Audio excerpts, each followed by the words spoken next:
ধৈর্যশীল নারী এবং পুরুষকে আমি আল্লাহ বড্ড পছন্দ করি। ওয়াস্তাঈনু বিস-সাবরি ওয়াস-সালাহ ওয়া ইন্নাহা লাকাবীরাতুন ইল্লা আলাল খাশিঈন।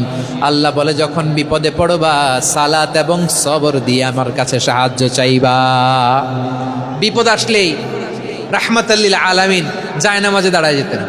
আমরা বিপদ আসলে কি করি? হাই হুতাশ, ফেসবুকে স্ট্যাটাস দেই, ঠিক কিনা? হ্যাঁ, ফেসবুকে শেয়ার দেই।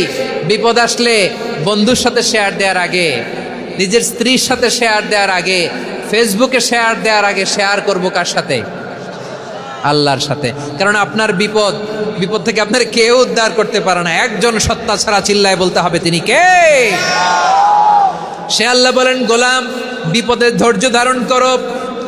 আল্লাহর হাবিবকে আল্লাহ সান্ত্বনা দিচ্ছেন, ওয়াসমির আলা মা ইয়াকুলুনা ওয়াহজুরহুম হাজরান জামিলা।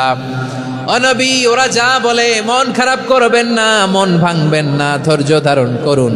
ওয়াহজুরহুম হাজরান জামিলা, তাদেরকে সুন্দরভাবে ইগনোর করুন।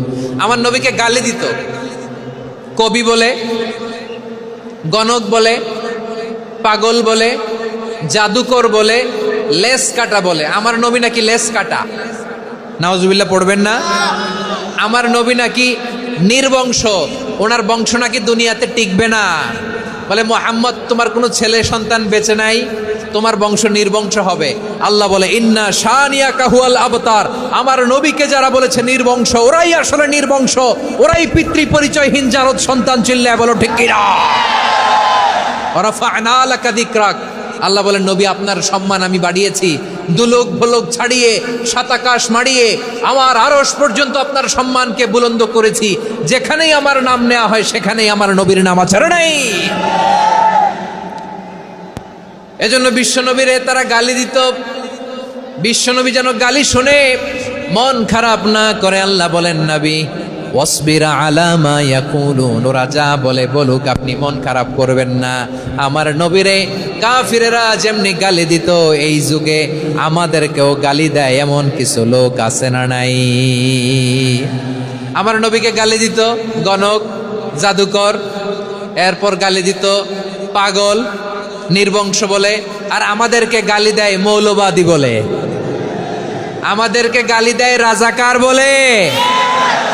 হ্যাঁ, রাজাকার শব্দটা তো এখন একটা অ্যাওয়ার্ড হয়ে গেছে, অ্যাওয়ার্ড। হ্যাঁ, রাজাকার রাজাকার গালি দেওয়ার দিন শেষ। হ্যাঁ, কি দিন আসলো? সুবহানাল্লাহ কইবেন না? আল্লাহ তো আমাদেরকে দেখাইছে। রাজাকার শব্দটা এখন একটা অ্যাওয়ার্ড হয়ে গেছে।